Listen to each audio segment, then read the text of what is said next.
네, 시사인터뷰 오늘 듣고 계신 시각 8시 8분 53초 지나고 있습니다. 정치권 이슈들 천하람 국민의힘 순천갑 당협위원장과 얘기 나누겠습니다. 안녕하십니까? 네, 안녕하세요. 천하람입니다. 네, 조금 전 뉴스에도 나왔습니다만은 우리 지역에 선거구 획정안이 올라갔습니다. 네, 서부권이 한석이 줄고 동부권이 하나 늘어나는 그렇죠. 순천이 갑과 을로로 네, 분구되는 걸로 올라갔습니다. 예, 이게 결정은 아니잖아요. 네, 그렇죠. 선거구 획정위원회, 그러니까 중앙선관위 산하의 이제 선거구 획정위원회에서는 결정을 한 것인데 국회에 가서 땅땅땅을 해야 됩니다. 네. 근데 우리 국회에서는 또 막판에 조금씩 미세 조정 같은 것들을 하거든요. 그래서 순천 같은 경우도 지난번에도 인구 기준으로는 순천 단독 분구 기준으로 올라갔는데 막판에 또 이렇게 안 된 경험이 있기 때문에 아직은 확정은 아닙니다. 순천 인구가 지금 28만 정도 수준? 28만 네. 정도인데 전남에서는 제일 많죠.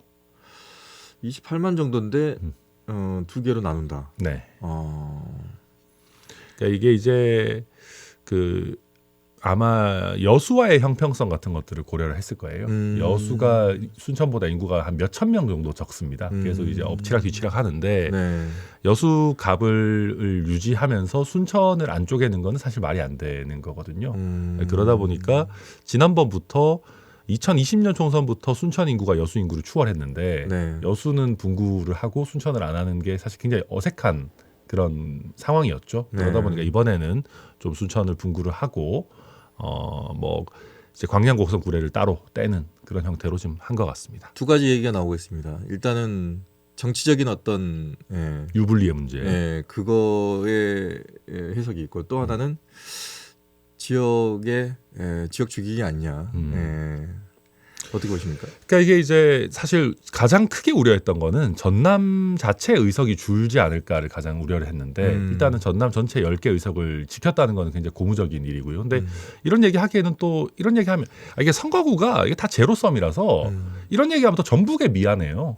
전북은 네. 또 줄어들었어요. 네, 전북은 또 한석 줄었기 때문에 그러니까 이게 경기도 의석이 계속 늘면서 사실은 지역에서 줄 수밖에 없는 부분이 있긴 있어요. 근데 이제 그런 게 참 죄송한 말씀이고 또 동부권 입장에서는 좋죠. 왜냐하면 전남 동부권이 그런 게 있거든요. 인구는 우리가 훨씬 많은데 사실 김대중 대통령 때부터 전남 정치의 주도권을 너무 서부권에서 계속 갖고 있는 게 아니냐. 도청 소재지부터 시작해서 모든 것들에서 동부권이 많이 소외되고 전남 지사도 대체적으로 서부권에서 배출되다 보니까 소외됐던 게 있는데 이번에 전남 동부 의석이 하나 늘면서 동부권에서 굉장히 환영하는 분위기죠. 근데 이게 또 당연히 반대로 얘기하면 서부권은 반발하죠. 아니 서부권은 우리가 지금 인구 계속 빠지고 발전 동력이 없는 것도 서러운데 이게 또 정치적인 영향력까지 줄어들면 우리는 앞으로 어떡하라는 거냐라는 얘기가 나올 수 있어서 동부권에서 정치하는 제 입장에서야 반갑고 또 순천이 자체적으로 분구가 되게 되면 시민들 입장에서도 한 표 정도는 천하람 찍어주시는데 부담도 덜고 또 천하람 이정현 같이 또 출마를 하면은 시너지도 나고 하니까 제 입장에서는 너무 좋은 일인데 서부권에서 보시면은 참 아쉬운 그런 일입니다. 민주당의 입장에서 어떨까요? 근데 민주당 입장에서는 어쩔 수 없는 면이 있을 거예요. 왜냐하면 지난번에 순천 분구안이 올라갔다가 사실은 그런 민주당 내의 정치적인 고려 때문에 순천이 애매하게 완전히 아주 안 좋은 형태로 게리맨더링이 됐었기 때문에 그러니까 같은 도시인 순천을 두 번 이렇게 배신하는 데 대한 부담이 있기는 있을 거고 네, 근데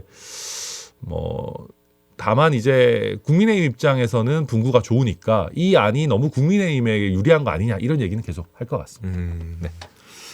이 얘기도 나올 것 같아요. 이제 선거구 획정의 기준 이제 꼭 인구를 잡아야 되는 거냐 이 얘기 나올 것 같아요.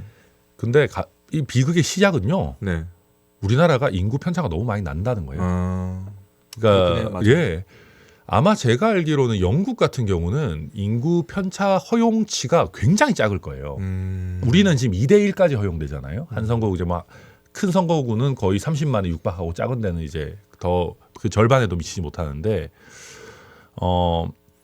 영국 같은 경우 제가 알기에 1.25대 1인가? 아무튼 되게 적게 편차를 잡고 있어서 그런데 그래서 우리가 이 선거구를 어떻게 해야 된다라는 논의도 물론 해야 되지만 근본적으로는 수도권에 집중된 인구를 어떻게 좀 지역으로 보낼까에 대해서 센 고민해야 됩니다. 안 그러면 뭐 조금 지나면은 뭐 국회의원의 70%가 수도권에서 나오게 생겼어요. 그러니까 이게 과장이 아닌 게 냉정하게 얘기해가지고요. 비례대표는 거의 90% 이상 서울이에요. 그렇잖아요. 맞아요. 비례대표 의원 다 서울에서 하시는 분들이에요. 무슨 뭐 협회장님들, 맞아요. 기업가들 다 그렇기 때문에 이거는 좀 제도에 대해서 근본적인 변화도 필요하고 그와 동시에 이거 결과적으로는 인구의 문제를 어떻게 해결할 거냐 같이 가야 될 거예요. 이런 상황인데 국민의힘이 메가시티 꺼낸 거는 좀 앞뒤 안 맞는 거 아니었나요? 아니죠. 근데 저는 지역의 메가시티 필요하다고 생각합니다. 서울 수도권 중심이 아니라. 네. 왜냐하면 지금 그 서부권의 문제는 참 죄송한 얘기인데 메가시티를 할 구심점도 없어요. 그러니까 우리가 목포를 저평가하자는 게 아니지만 목포가 그러면 서부권 메가시티가 될 것이냐. 그것보다는 오히려 전남 서부권 같은 경우는 광주와의 시너지를 어떻게 낼 거냐를 더 고민해야 되는 지점이고 뭐 지금 나주와의 뭐 광역전철 이런 얘기도 계속 나오고 이제 전남 중부권의 얘기 나오는데 네. 저는 서부권과 광주 사이의 광역교통망 같은 걸 고민해야 된다. 왜냐하면 동부권은 어쨌든 순천, 여수, 광양을 중심으로 해서 나름의 그 자체가 하나의 도시 경쟁력을 가질 수 있는데 서부권이 사실은 굉장히 큰 문제입니다. 선거구 획정 얘기하다가 여기까지 와버렸네요. 일단은 뭐 국회 판단을 지켜보도록 하겠습니다. 네. 자, 어제 국민의힘 김기현 당대표 그리고 또 인요한 혁신위원장 만났습니다. 어떻게 보세요? 인요한 혁신위원장이 월요일까지 답 주세요 했는데 답을 들은 겁니까? 아니면 만난 이유가 뭐예요?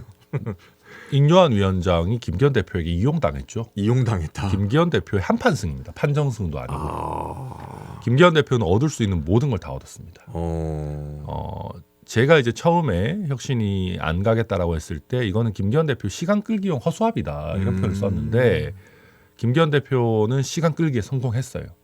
지금 그러면 당내에서 어떤 얘기가 나오냐면 비대위로 전환하기에는 너무 시간이 촉박한 거 아니냐라는 얘기가 나와서 김기현 대표가 모두의 예상과 다르게 총선 때까지 당대표직을 지킬 수 있을지도 모릅니다. 물론 저는 그게 무슨 소용이냐라는 생각이 들지만 총선 치면 김기현 대표 정치 인생 끝일 것 같은데 뭐 그럼에도 불구하고 일단은 김기현 대표가 불명예스럽게 중도에 퇴진해도 정치 인생 끝이니까 김기현 대표 입장에서는 어쨌든 총선까지 이어갈 수 있는 동력은 만들었다. 근데 인요한 위원장은 들어와서 본인의 굉장히 좋은 이미지 다 소모하고 이번에 뭐 하나 제대로 성과가 나온 게 없어요.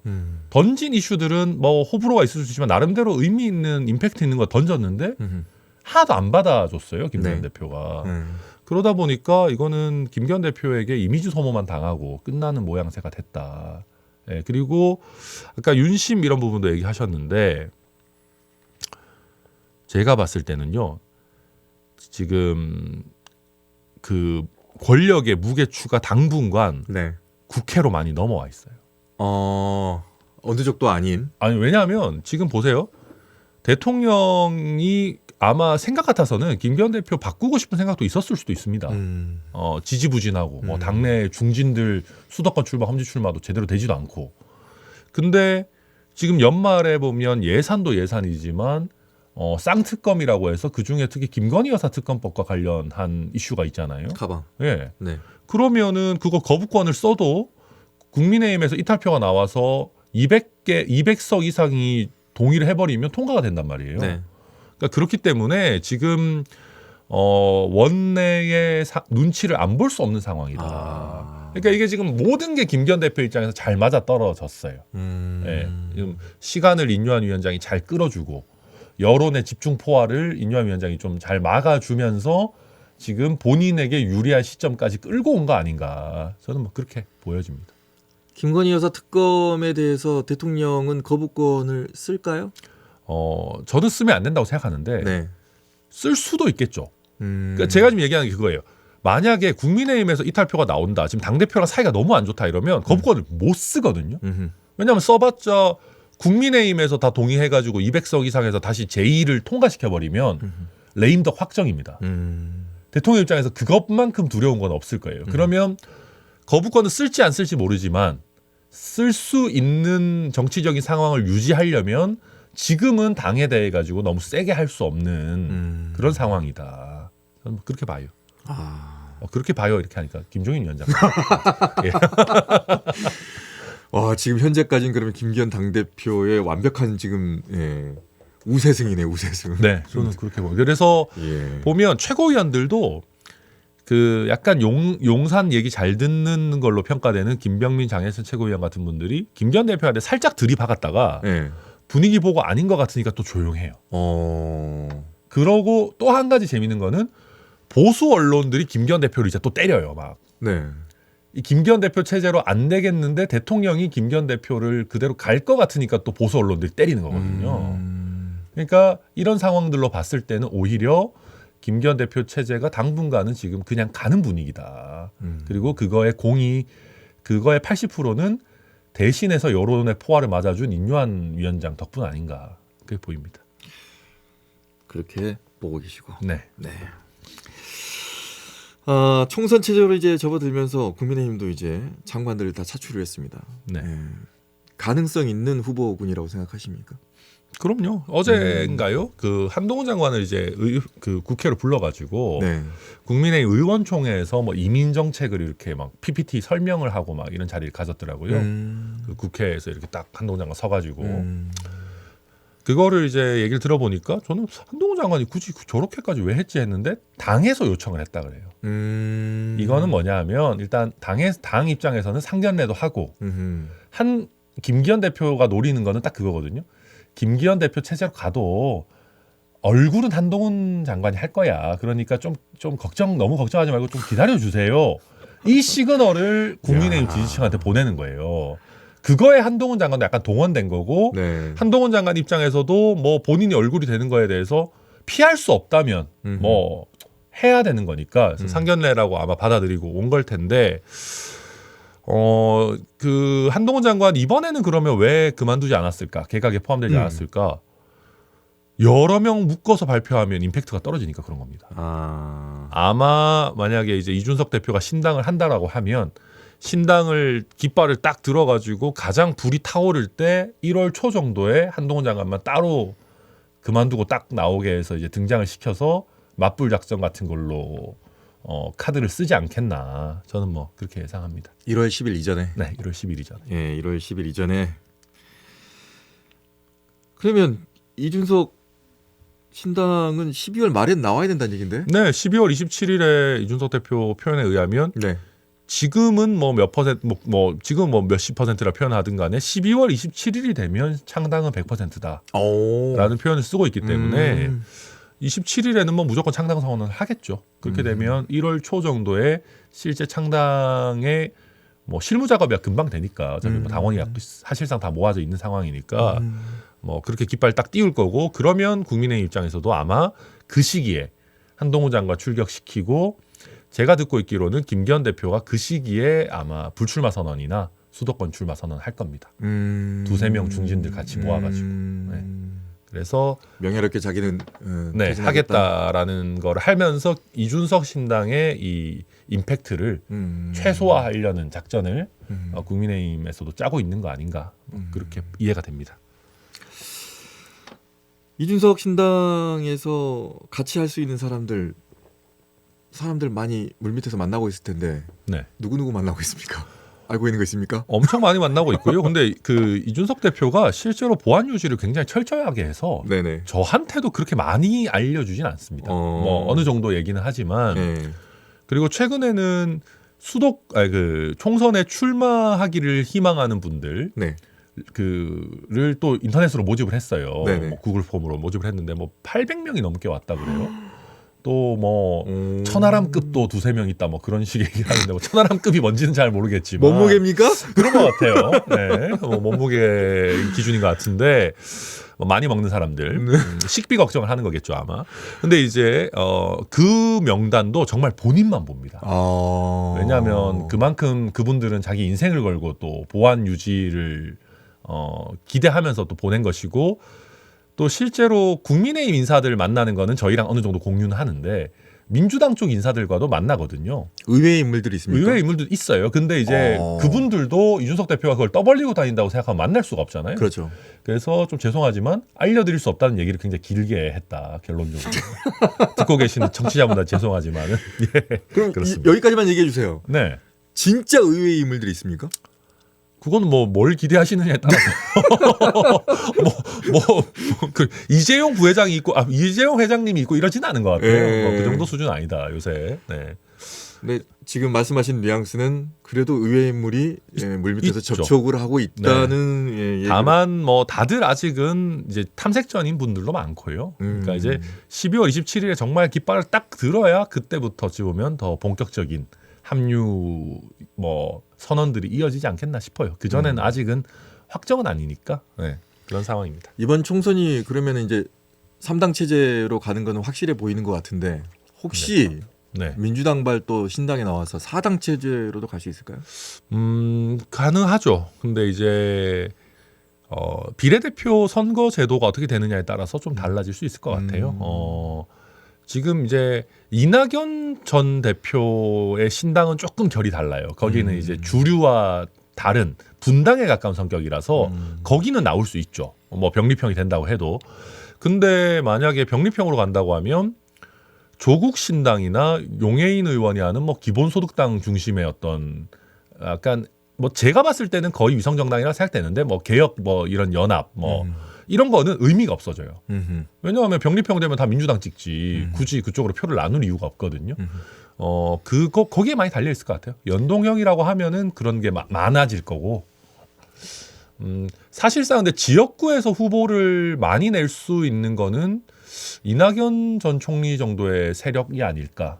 나머지는 그냥 뭐 비례신당 정도일 것 같아서 좀 봐야 될 것 같아요. 네. 위성정당 얘기하셨는데 이준석 신당이 나오게 되면 그 색깔에 대한 얘기를 많이 할 겁니다. 네. 예를 들어서 이제 뭐 국회의원이 나왔어요. 그러면 향후에 국민의힘과 뭐 합당을 한다가 연대를 해버릴 수 있는 그런 상황도 있을 수 있을까요? 이거는 이준석 대표가 제가 얘기해도 뭐 크게 싫어하지 않을 것 같은데 그럴 생각이 진짜 없습니다. 아예 없다. 그러니까 흡수합병을 하면 몰라도 국민의힘을 흡수한다. 네. 그러니까 흡수합병을 하면 몰라도 다시 구질구질하게 돌아가가지고 뭐 좀 받아주세요라고 할 생각은 없다. 그게 강한 생각이고 오히려 민주당 쪽에서 오는 분들한테도 다시 민주당 갈 생각 없는 거 확실하냐라는 걸 물어보고 다니는 걸로 제가 알고 있어요. 네. 그러니까 할 거면 정말 제대로 하자. 다시 뭐 해서 또 단일화 장사해가지고 팔아먹고 이런 거 말고. 다리 건너면 다리 태워라 이제. 네, 그러니까 돌아갈 수 없다. 그게 아마 이준석 대표가 생각하는 건 그런 걸 거예요. 안철수 의원의 예를 보는 것 같아요.